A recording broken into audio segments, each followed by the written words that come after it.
আরো ভারী বৃষ্টি হবে। এবার কি কলকাতাটা পুরোটা ডুবে যাবে? উন্নয়নের জোয়ারে পুরোটা ডুবে যাবে কলকাতা। এই মুহূর্তে বড় খবর, এই একদিনের বৃষ্টিতে এই অবস্থা। গোটা পুজোতে বৃষ্টি হবে। মমতা বন্দ্যোপাধ্যায় নিকাশি ব্যবস্থায় কি করেছেন? 100-র মধ্যে 0 পেয়েছেন। ডুবছে কলকাতা, মরছে জনতা, আর দায় ঠেলছেন মমতা। এটা আর কতদিন চলবে? কতদিন চলবে সঞ্জয় পায়রা? কতদিন চলবে এটা? এই মুখ্যমন্ত্রীকে চেয়ার থেকে উৎখাত করতে হবে। আলিপুর আবহাওয়া দপ্তর কি বলছে শোনাবো।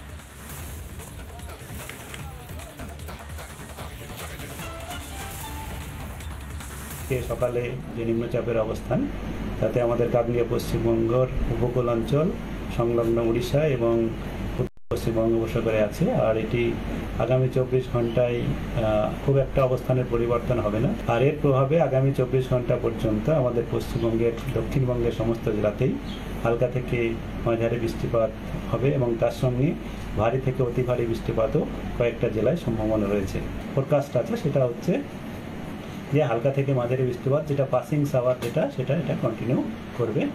বেশ কয়েক পশলা হবে কলকাতা এবং তার পার্শ্ববর্তী অঞ্চল।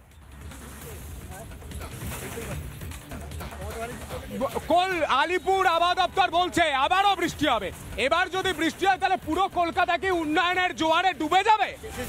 মুখ্যমন্ত্রী বলেছেন 2 দিনের বৃষ্টি ঘরে থাকুন, খাবার পৌঁছে দেবেন মেয়র, খাবার পৌঁছে দেবেন ওই তারক, চোর তারক, ওই নিকাশি ব্যবস্থায় আছে, ওটা আস্ত চোর, মেয়র চোর, মুখ্যমন্ত্রী চোর। এরা চাইছে পশ্চিমবাংলাকে ডুবিয়ে দিতে, অর্থনৈতিকভাবে, স্বাস্থ্যক্ষেত্রে, শিক্ষাক্ষেত্রে, এবার জলে ডুবিয়ে দিয়েছে। যে এরা বলছেন ঘরে বেরোতে হবে না। তাহলে পুজোর 5টা দিন শারদোৎসবে, বাঙালির শ্রেষ্ঠ উৎসব, আত্মার উৎসব, বাঙালি অস্মিতার উৎসব, আবেগের উৎসব, মুখ্যমন্ত্রী বন্ধ করে দেবেন? হ্যাঁ, আমাদের উনি তো পাগলের মতো কথা বলছেন। আমি একটা করে উত্তর দিচ্ছি,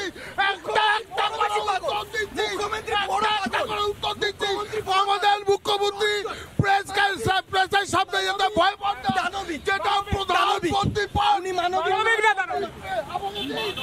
শুনুন, আমাদের মুখ্যমন্ত্রী মানবিক না হলে এই রাজ্যের মানুষ এত নিশ্চিন্তে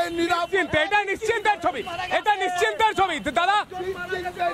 এটা কখনো নিশ্চিন্তের ছবি হতে পারে? এটা কোনো নিশ্চিন্তের ছবি হতে পারে? জন নিশ্চিন্তে মারা গেছে এবং এবার পুজোয় একজনই অসুখ, কলকাতার মেয়র কথা বলছেন নীলাদ্রিদা। আমি বলবো যে বাংলার মানুষ আজ যে প্রশ্নটা করছেন, কলকাতা না ঘাটাল, কলকাতা না দুয়ারে দিঘা, আর মরছে জনতা, ভাসছে কলকাতা, দায় ঠেলছেন মমতা। প্রশ্ন করবো মুক্তি দিয়ে চোখে চোখ রেখে একটা ছোট বিরতির বাড়া। নানা ধরনের কন্টেন্ট দেখার জন্য লাইক করুন, শেয়ার করুন আমাদের ফেসবুক পেজ, সাবস্ক্রাইব করুন আমাদের ইউটিউব চ্যানেল। পাশাপাশি অন্যান্য ব্রেকিং নিউজের জন্য অবশ্যই চোখ রাখুন রিপাবলিক বাংলায়।